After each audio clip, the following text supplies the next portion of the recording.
विश्व के सभी मेरे साथियों को राजरत्न अंबेडकर की ओर से जय भीम, नमो बुद्धाय।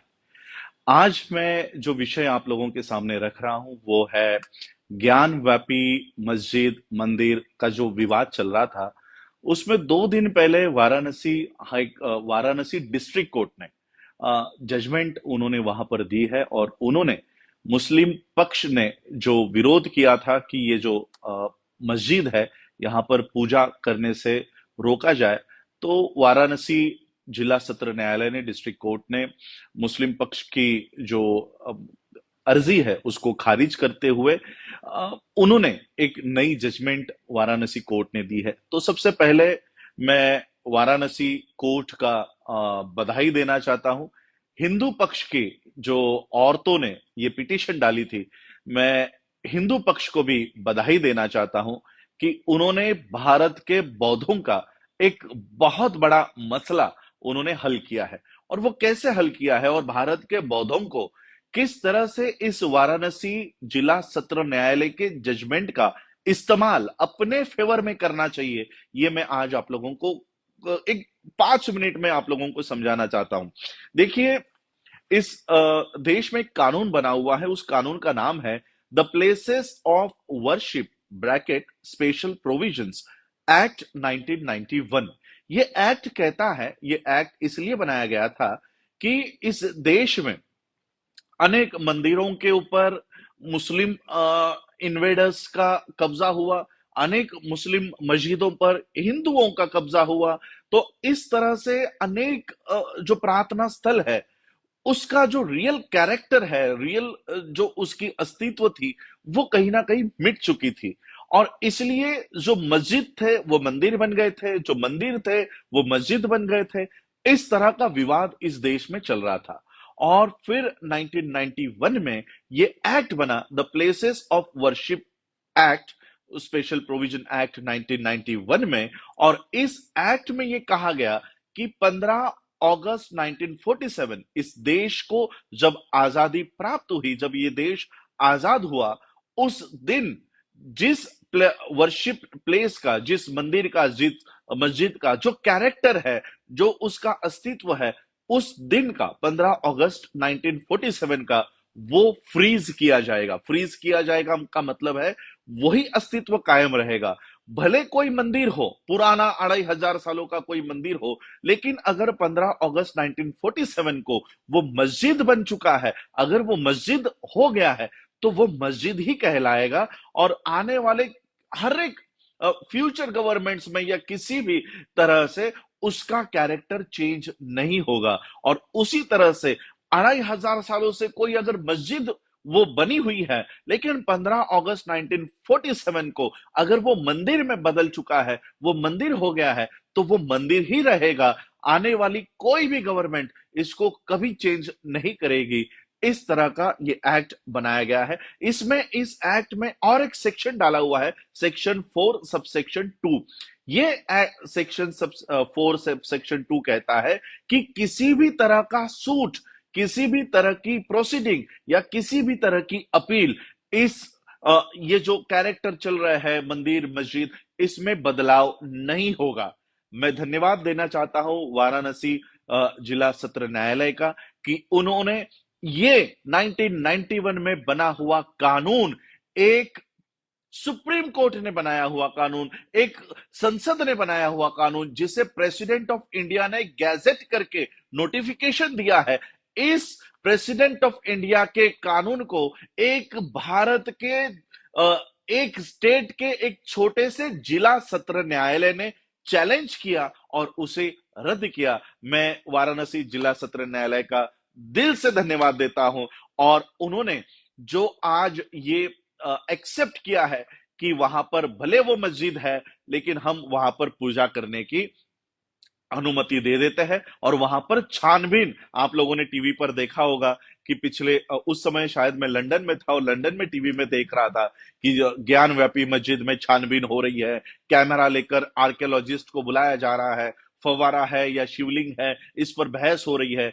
तो आज जिला सत्र न्यायालय ने मुस्लिम पक्ष की जो अर्जी है उसे खारिज करते हुए कहा कि नहीं, 1991 का कानून हम इसे नहीं मानते, हम इसमें छानबीन करने की पूरी आजादी दे रहे हैं। अब बौद्धों को इसमें क्या करना चाहिए? देखिए, अगर किसी मस्जिद में सिर्फ किसी 5 औरतों की आस्था है या उन्हें लगता है कि वो जो फव्वारा है वो शिवलिंग है, इसलिए जिला सत्र न्यायालय वहां पर छानबीन करने की अनुमति देती है।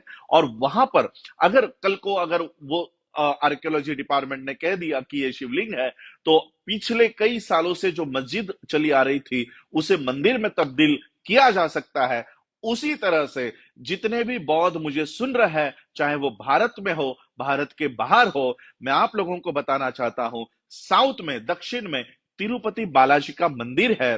वो मुझे लगता है कि वो तिरुपति बालाजी नहीं, वो बुद्ध है। उन गहनों के पीछे बुद्ध है, और इसलिए अब मुझे लगता है कि उन गहनों को हटाया जाए और वहां की छानबीन की जाए। इसलिए वहां के तिरुपति के कोर्ट में जितने भी साउथ के लोग हैं, अंबेडकराइट्स है, बुद्धिस्ट है, एक याचिका तिरुपति कोर्ट में डालनी होगी कि मुझे लगता है कि तिरुपति बालाजी ये तिरुपति बालाजी नहीं, ये बुद्ध है, उसकी भी छानबीन होनी चाहिए। एक पिटीशन हमें वहां लगानी होगी। मैं जिला सत्र न्यायालय वाराणसी का इसलिए स्वागत कर रहा हूं कि उन्होंने भारत के तमाम बौद्धों के रास्ते खोल दिए हैं, क्योंकि आज जो आपके मंदिर है, आपका जगन्नाथपुरी का मंदिर है, आपका तिरुपति बालाजी है, महाराष्ट्र का पंढरपुर है, अब सारे जगहों पर वाराणसी जिला सत्र न्यायालय के इस जजमेंट का इस्तेमाल करते हुए हम ये सारे केसेस सारे मंदिरों के ऊपर डालेंगे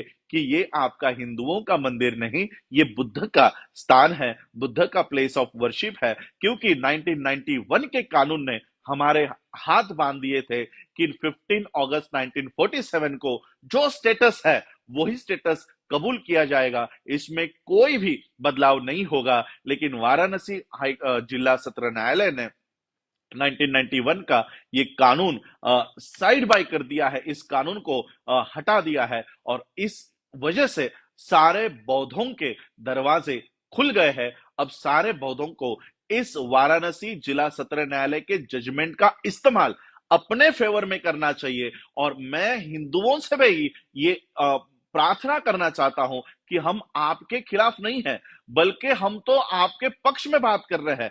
हमारे एक साथी है राहुल शेंडे जी, उनकी मैंने एक पोस्ट पढ़ी और उन्होंने व्यंग करते हुए एक बात लिखी, लेकिन उसमें तथ्य है कि आज जो हिंदू तिरुपति बालाजी में जा रहा है, आज जो हिंदू पंढरपुर में जा रहा है, आज जो हिंदू जगन्नाथपुरी के मंदिरों में जा रहा है, वो तो सामने बुद्ध को भगवान के रूप में पूजा कर रहा है। उसे लग रहा है ये तो कोई हिंदू देवता है। इसलिए हजारों साल से पूजा अर्चा करने के बाद भी हिंदुओं के जो याचना है, जो कामना है, वो पूरी नहीं हो रही, या हिंदुओं की प्रार्थना पूरी नहीं हो रही, क्योंकि वो गलत भगवान के सामने याचना कर रहे हैं। वो असल में तो तथागत है, वो असल में तो बुद्ध है। अब अगर राम को पूज रहे हो और सामने बुद्ध की मूर्ति रखे है, तो आपको राम कैसे प्रसन्न होगा? और इसलिए मैं हिंदुओं के पक्ष में ये बात करना चाह रहा हूं कि आप गलत जगह पर पूजा कर रहे हो, आप गलत जगह पर प्रार्थना कर रहे हो, आप गलत जगह पर भगवान को अर्जी दे रहे हो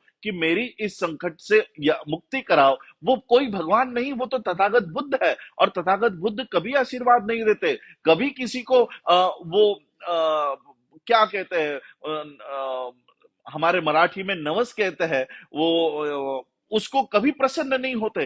तथागत बुद्ध कभी किसी को आशीर्वाद देने का काम नहीं करते, और इसलिए आप गलत जगह पर पूजा कर रहे हो। हिंदुओं को यह समझ जाना चाहिए कि ये तो हमारा मंदिर नहीं है, ये तो हमारे भगवान का मंदिर नहीं है, और इसलिए उनको उस जगह पर जाकर पूजा अर्चा बंद करनी चाहिए, और जहां पर आपका असली भगवान है वहां पर जाकर आपको पूजा करनी चाहिए। और इसलिए ये जो प्रार्थना स्थल आप लोग गलत जगह पर प्रार्थना कर रहे हो, मंदिरों में प्रार्थना कर रहे हो, यह बंद करना चाहिए। और इसका असली कैरेक्टर 2500 साल पहले, 2000 साल पहले जो इन प्लेसेस ऑफ वर्शिप का असली कैरेक्टर है, वो कैरेक्टर आज हम लोगों को एस्टैब्लिश करना चाहिए। जितने भी मेरे साउथ के साथी हैं, मेरे बाकी बुद्धिस्ट सोसाइटी ऑफ इंडिया के जितने भी कमिटीज है, उन सबको मैं ये आज इस वीडियो के माध्यम से बताना चाहता हूं कि जितने भी फैक्ट्स आपको उस मंदिर के बारे में, उसके रियल कैरेक्टर के बारे में एस्टैब्लिश कर सकते हैं, वो सारे ऑन रिकॉर्ड दीजिए। वकील देने का काम मैं करता हूं, सुप्रीम कोर्ट के वकील देने का काम मैं करता हूं, ड्राफ्ट तैयार करने का काम मैं करता हूं, पिटीशन तैयार करने का काम मैं करता हूं। आप लोगों को सिर्फ आप लोगों के डिस्ट्रिक्ट में वहां पर जाकर ये केस वहां पर पुटअप करनी होगी कि ये तिरुपति बालाजी का मंदिर नहीं, ये बुद्ध का विहार है, ये बौद्ध स्थल है। ये याचिका आप लोगों को, सारे बौद्धों को करनी चाहिए। और इसलिए आज मैं वाराणसी जिला सत्र न्यायालय ने जो आदेश दिया है, जो जजमेंट दी है, उस जजमेंट का इस्तेमाल बौद्ध अपने पक्ष में करे, ये बताने के लिए आज मैं आप लोगों के सामने लाइव आया हूं। और इसलिए आज ये जो सारी घटनाएं, the places of worship act, special provision act 1991 को जो वाराणसी डिस्ट्रिक्ट कोर्ट ने उसको खारिज किया है, हटाया है, एक प्रेसिडेंट ने गैजेट देकर बनाया हुआ एक्ट एक छोटा सा जिला सत्र न्यायालय हटाता है, इसका सबसे बड़ा बेनिफिट भारत के बौद्धों को होगा। आज हमारा बौद्ध गया भी ब्राह्मणों के हाथ में फंसा हुआ है। वहां पर कोई ब्राह्मण जाकर लोगों को आह्वान कर रहा है कि यहां पर आकर पितृपक्ष करो, यहां पर आकर मोक्ष के लिए पिंडदान करो। तो इस तरह से हमारे जो बौद्ध गया है, हमारे जो प्रार्थना स्थल है, वहां पर ये लोग कब्जा कर रहे हैं। तो कम से कम